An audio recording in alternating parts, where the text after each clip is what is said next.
O Vale do Paraíba despertava todas as manhãs com o aroma doce do café recém-colhido, e eu, herdeiro da fazenda Santa Eulália, caminhava pelos corredores do casarão colonial como alguém que carrega um nome maior que seus próprios passos. As lamparinas ainda tremulavam quando recebi a carta que mudaria tudo. O pequeno proprietário Joaquim Duarte oferecia a mão de sua filha, Cleicinalva, em casamento.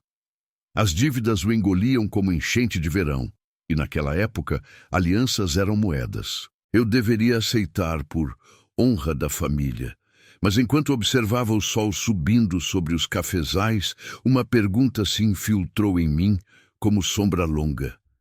Quando foi que o amor deixou de ser escolha e virou arranjo? Pedi que Cleicinalva viesse ao casarão para conhecê-la antes da decisão final. Ela chegou num fim de tarde dourado, usando um vestido simples de cambraia, tão discreto quanto sua postura.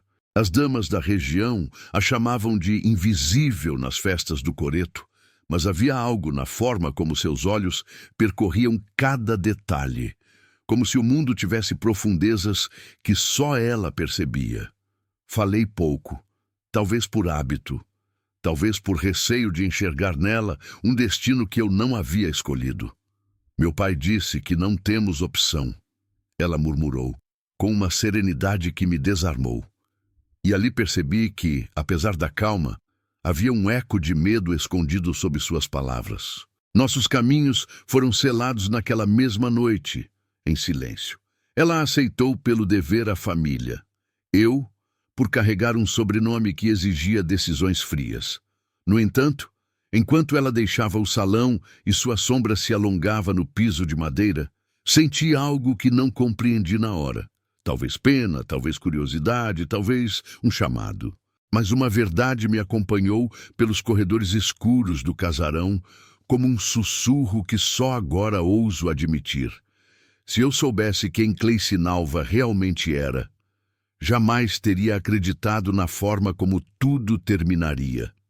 Cleicinalva chegou ao casarão numa manhã nublada, trazendo apenas uma mala pequena e a serenidade típica de quem aprendeu a não ocupar espaço demais. As sinhazinhas da região a consideraram imprópria para o título que agora carregava, comentando seus vestidos simples e o modo calado com que observava os salões iluminados por lamparinas. Percebia-se nos corredores um tipo de silêncio que não era ausência de som, mas presença de julgamento. Eu mesmo, acostumado ao rigor da etiqueta, sentia a tensão quase palpável entre nós. Conversas interrompidas, olhares desviados, gestos que pareciam sempre mal interpretados. E ainda assim, havia nela um fio de dignidade que resistia, mesmo quando ninguém parecia disposto a enxergar. Com o passar dos dias, pequenas coisas começaram a despertar em mim uma curiosidade que não admiti de imediato. O modo como ela organizava os livros antigos da biblioteca, separando-os por tema, e não apenas por aparência. A atenção com que cumprimentava cada trabalhador da fazenda. O silêncio reflexivo que carregava consigo como se guardasse perguntas profundas que jamais ousara pronunciar. Mas a aproximação real só aconteceu quando, após um dia especialmente úmido, ela adoeceu. Vi seu corpo frágil tremendo de febre no quarto de hóspedes e algo rompeu dentro de mim. Sentei-me ao seu lado, molhando um pano fresco, percebendo que sua respiração curta parecia carregar mais do que doença. Parecia carregar anos de calar a própria dor. Foi então, naquela madrugada, que algo mudou entre nós. Cuidar dela me expôs a uma humanidade que eu não sabia que ainda possuía. Enquanto segurava sua mão, percebi que a sociedade havia nos ensinado a medir valor pelo que se vê, não pelo que alguém é. E percebi, com incômodo e admiração, que a culpa por isso era também minha. Quando ela despertou, fraca mas consciente, seus olhos encontraram os meus com uma verdade que me desarmou. E ainda que tudo parecesse finalmente se esclarecer, uma semente de inquietação germinou dentro de mim.